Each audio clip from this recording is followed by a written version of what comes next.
the work of government has already started. We're getting these flow of appointments being announced. The new Federal Communications Commission member, Ajit Pai, is going to head the agency. How's this all done? Well, when the materials are done beforehand, and all they require is a signature, not of a president-elect, but they require the signature of a president.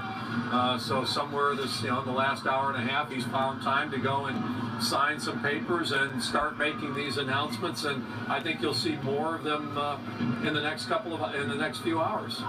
What do you think of those appointments? The proposed appointments for the nominations for the intelligence agencies. Oh, I know both Dan Coates and I know Pompeo. They are going to be very good. I think they're going to really focus on taking the politics out and developing great intelligence. And I think they will be great partners with our foreign allies, because we need to increase the cooperation that we have.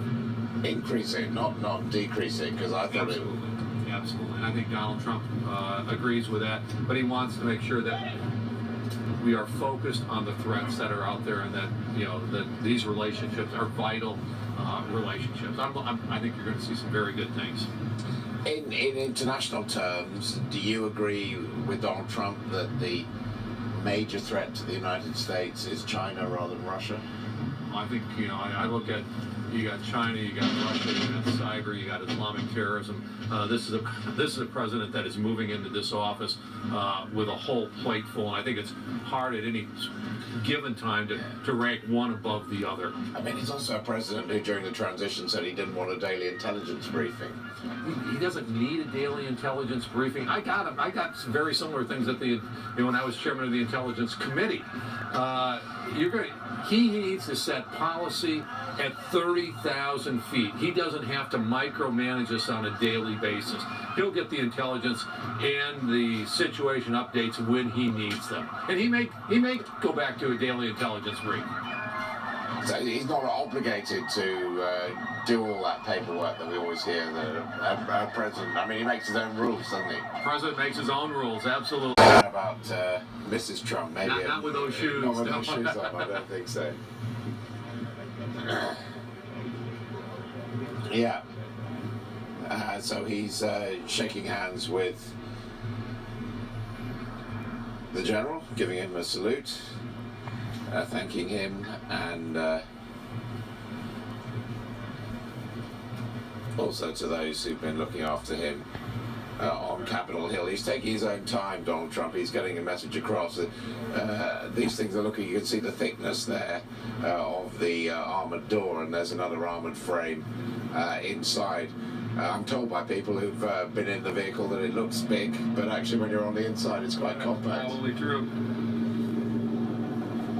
Helicopters now coming overhead to follow this journey, which is happening a couple of 100 yards behind us. They're just setting off from the east side of Congress there.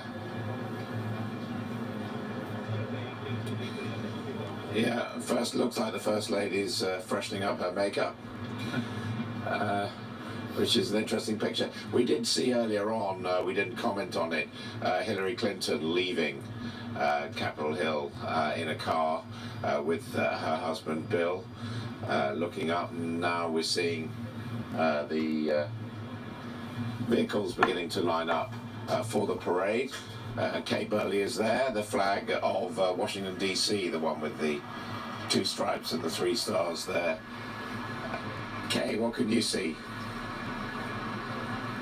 Hi Adam, yeah, you're looking at our pictures actually. I'm just hearing you talk about Cadillac One there. Apparently this is a new one.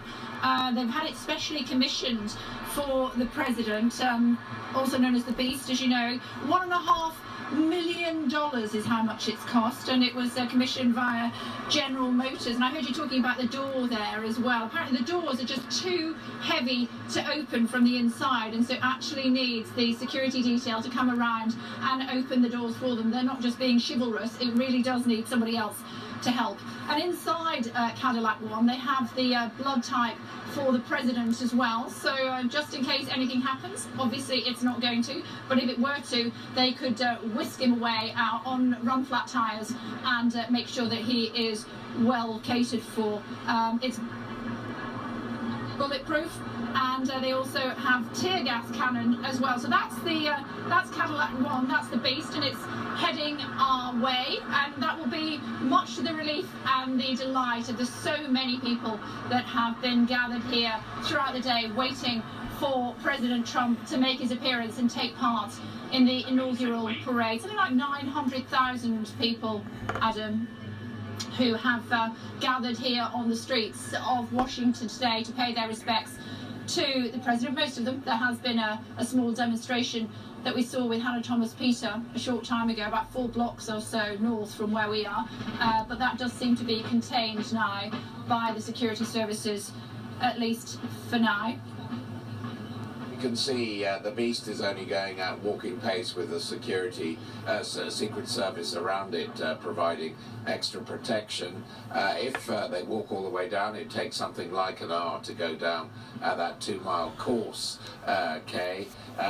And we don't expect Donald Trump will walk the whole way. I have to say that basically there are not that many people on the streets, to be honest, certainly compared to the previous inaugurations I witnessed from Ronald Reagan on, really. So maybe that's down to the weather, maybe that's down to the fact that this Washington DC is very much a democratic city.